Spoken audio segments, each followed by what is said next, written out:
Oh boy, it's dark in here. Let there be light. Look, just an additional thing that, the Discogs. Back in the day before computers, personal computers, and, all internets and things, there was Goldmine magazine in the US and the Record Collector from the UK. They were the Bibles, the Bible of their day. And I collected every issue of Record Collector for over 20 years. I had to ditch it all because it weighed about half a ton, and every time I moved, it was just too hard. But every now and then I wish I could just have one and flip through it. It was, it's like the Grails, the Holy Grail, which, is just a myth. And, hundreds of thousands of crusaders died pointlessly searching for something that didn't exist, never has.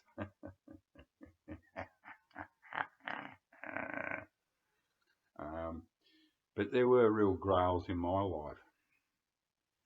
The Vince Maloney Sex single and a mono Axis Boulder's Love, Jimi Hendrix Experience. And yes, I did buy it when it first came out when I was 16, but I foolishly sold it to a friend of mine and bought the stereo copy, and I immediately realised my mistake. And so back in the days before computers and internets and eBay and Discogs and all that shit, you had to find these things in the wild, and that's why I couldn't find the Vince Maloney sec, because it only sold a handful of copies in Sydney, and that was it. That you just could not find it. So I do thank eBay auctions for finally getting me that, and a friend of mine in Germany, Matthias, got me Vince Maloney's signature while he was on touring with the reformed Bee Gees. He was the only original member. That means it's the Bee Gees with no Bee Gees in it, except, well, anyway.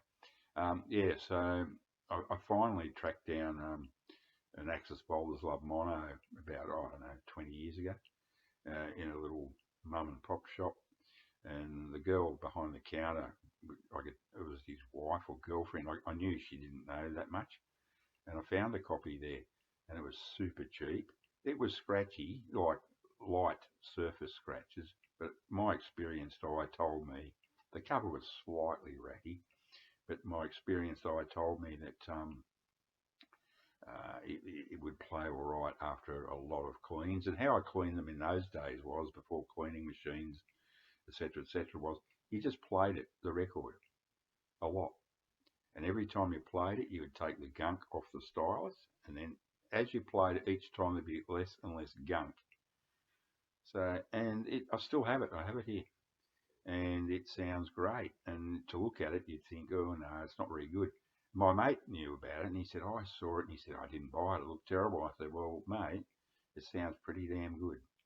So I don't know what this is about, really. It's just that grails, The funny thing is, when you find them, you just put them away. Bye now.